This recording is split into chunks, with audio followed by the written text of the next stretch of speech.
Hai guys, trip kami di Iceland selama 14 hari daripada 6 hari bulan November sampai 19 hari bulan November.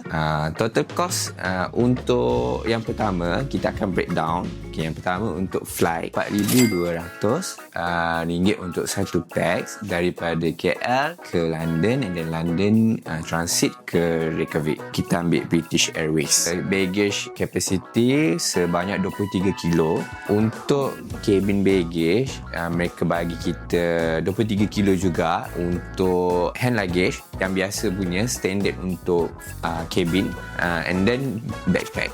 Kedua-dua ni 23 kilo juga. So korang bawa lah apa-apa, tapi tak boleh nak bawa banyak juga sebab bag tu kecil kan. British Airways makan, diorang bagi kita 2 meals untuk yang KL ke London. Tapi kalau London ke Reykjavik, dia bagi biskut, dia bagi mineral water. Okay, untuk car rental, kereta sewa, korang boleh sewa dekat banyak platform. Tapi kita orang book dekat Northbound. Harga untuk 6 hari November sehingga 19 hari November, harga RM6,032.04. Yang ni korang boleh bayar terus sebelum korang sampai ke Iceland, ataupun masa korang nak pick up pun boleh juga, tak ada masalah. Car rental ni kami ambil berserta dengan modem broadband untuk internet. Dalam kereta memang dah siap-siap ada GPS, so yang tu korang tak payah risau. Cuma untuk modem tu kita ambil sebab at least kalau korang putus connection kan. Model yang kami pilih Dacia Duster. Okay, untuk harga minyak kereta pula, kami melakukan trip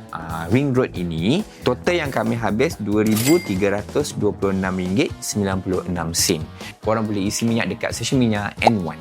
Okey, ada tips sikit. Kalau korang nak isi minyak, pastikan korang pergi ke stesen minyak N1.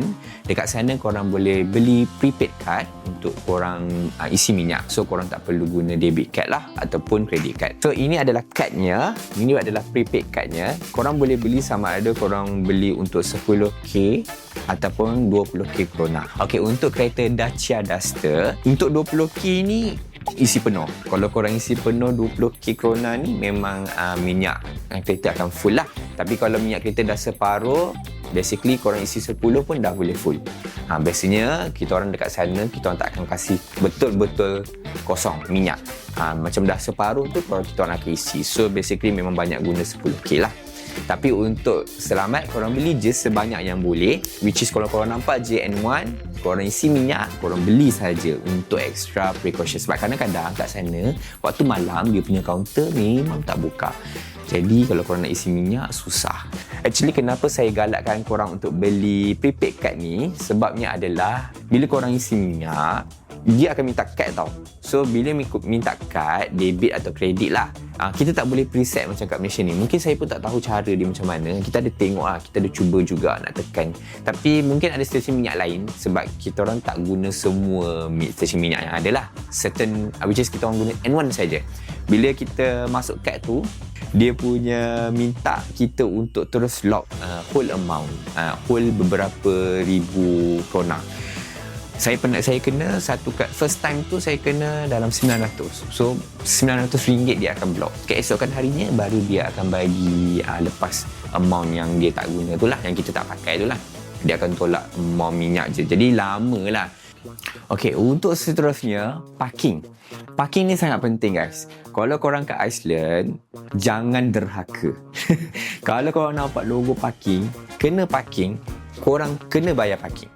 Kalau korang nak parking, korang nampak ada CCTV yang kamera, bila korang masuk sesuatu tempat, korang nampak ada kamera, walaupun seminit korang masuk, tolonglah bayar parking. Okey?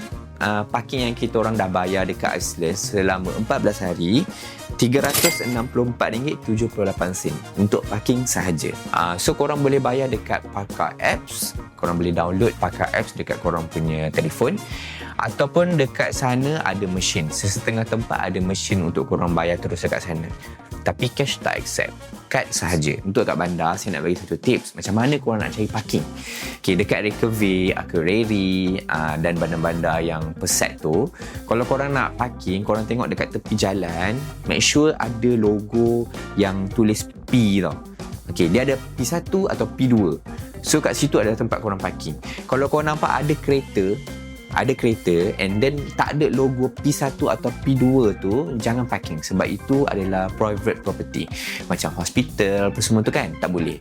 Korang kena cari, make sure korang nampak ada satu tiang, memang betul kat tepi jalan korang akan nampak, sebelum nak masuk parking tu akan nampak satu tiang, dia ada tulis P1, P2 macam tu, yang itu korang boleh parking.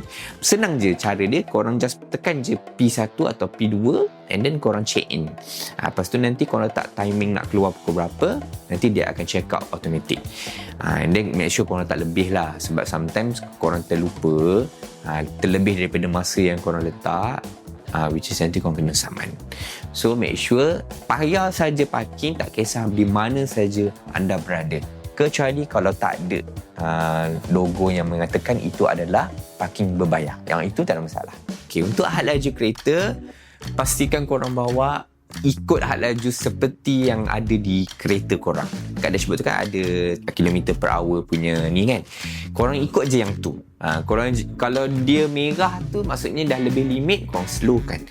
Kalau 20 lah, kalau 30 lah. Jangan derhaka, ikut sahaja speed limit yang dah ditetapkan.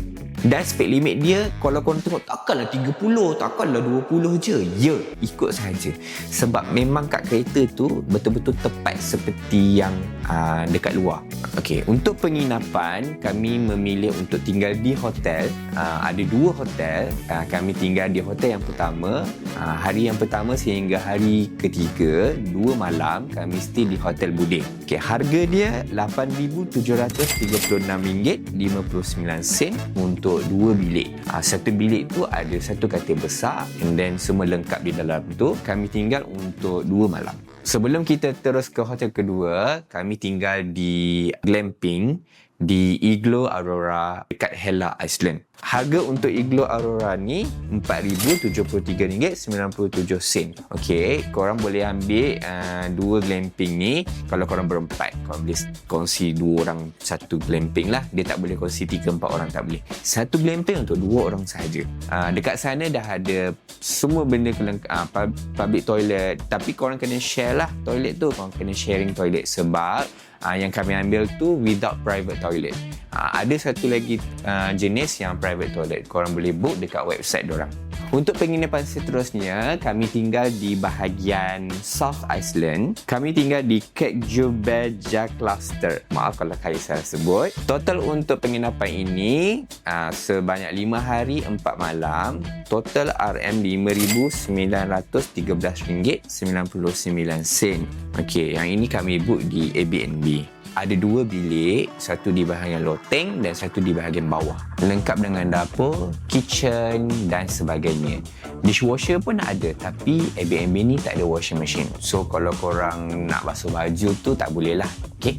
Untuk penginapan Airbnb yang kedua, kami tinggal di bahagian East Island, which is di bahagian Timur Island. Kami stay di Elgestadir. Maaf kalau saya salah sebut. Airbnb ni kami tinggal untuk 3 hari 2 malam. Harga untuk Airbnb ini RM1,970.53. Cuma yang ini lebih kecil. Okey, untuk Airbnb yang terakhir yang kami tinggal di Iceland, kami tinggal di Dalvik di bahagian North Utara, di bahagian utara Iceland. Untuk 3 malam, harga RM3,583.52. Untuk Airbnb ni juga lengkap. Ada macam-macam kelengkapan yang korang nak untuk memasak, ada ruang tamu, toilet dan sebagainya. So, untuk cuci baju yang ini korang boleh sebab ada washing machine. Tapi, diingatkan tak ada dryer. So, kalau korang pergi waktu winter, susah sikit lah sebab nanti baju akan basah, susah nak kering.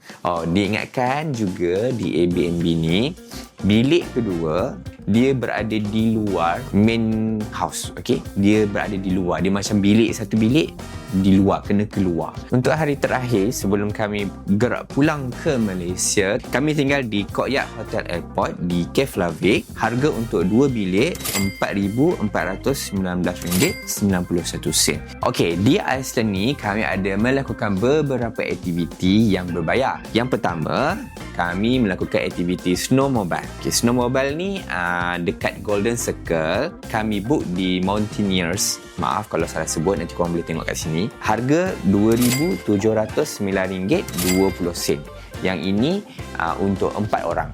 Yang kedua, kami melakukan aktiviti boat tour di Joko Saloon.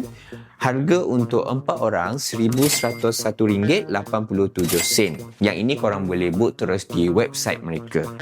Untuk aktiviti yang ketiga, kami buat dog sledge. Dog sledge ni kami buat di bahagian utara Iceland. Harga untuk 4 orang RM5,830.20. Korang boleh booking terus di website diorang untuk lebih mudah. Bila korang sampai sana, korang just contact diorang, so korang boleh terus join aktiviti itu. Yang keempat, kami melakukan aktiviti whale watching. Yang ini di Reykjavik. Harga untuk 4 orang RM2,013.95. Yang ini untuk 4 orang ya. Okey, untuk kos makan, grocery dan souvenir sikit, saya combinekan tiga-tiga ni. Okey, untuk 4 orang, total untuk makan, grocery dan sedikit souvenir adalah RM8,550 untuk 4 orang. Makan biasa kita orang akan makan kat luar sometimes, bukan selalu. And then grocery kami beli ketika kami tinggal di Airbnb. Memang kami masak di rumah untuk breakfast kadang-kadang, dan untuk dinner memang kita akan makan di rumah. Okey, dan juga sedikit snack. Kami ada beli keropok, coklat dan sedikit-sedikit makanan ringan untuk kami letak di dalam kereta. Untuk grocery pula kami beli di Bonus. Okay, actually dia ada banyak brand sepasaraya dekat Iceland ni. Yang famous Bonus dan Corona. Bonus adalah yang paling cheapest yang kita orang dapat masa kita orang dekat sana. Untuk souvenir kami ada beli keychain sikit dan ada beli fish magnet lah. Okey, untuk toll dekat Iceland, diorang memang tak ada toll. Tapi ada satu saja, which is kita kena bayar laluan untuk masuk terowong. Okey, antara Elgisted, susah saya nak sebut, ke bahagian Akureyri. Okey, untuk laluan ni akan ada lalu satu terowong. Terowong ni korang kena bayar tol. Okey, satu kali lalu one way journey RM90. Untuk sepanjang kami berada di utara Iceland, kami melalui terowong ni 3 kali. Okey, so total RM270 untuk tol. Total cost sepanjang kami berada di Iceland ialah RM57,897.51. Ini adalah untuk 4 orang. So, untuk seorang ialah RM14,474.38. Yang ini termasuk semua daripada hotel, kereta, aktiviti, makan dan sebagainya. Untuk korang yang nak lebih cut cost, korang boleh skip bahagian aktiviti. Korang boleh pilih mungkin 1 atau 2 aktiviti saja. So, itu saja untuk video costing kami di Iceland. Kami akan buat beberapa vlog untuk Iceland ni. So, korang kena stay tune dan korang kena tunggu sampai video vlog ni keluar untuk korang tengok apa segala cabaran, dugaan dan macam-macam yang kita orang hadapi dekat sana. So, stay tune and bye-bye. Tak, sama je.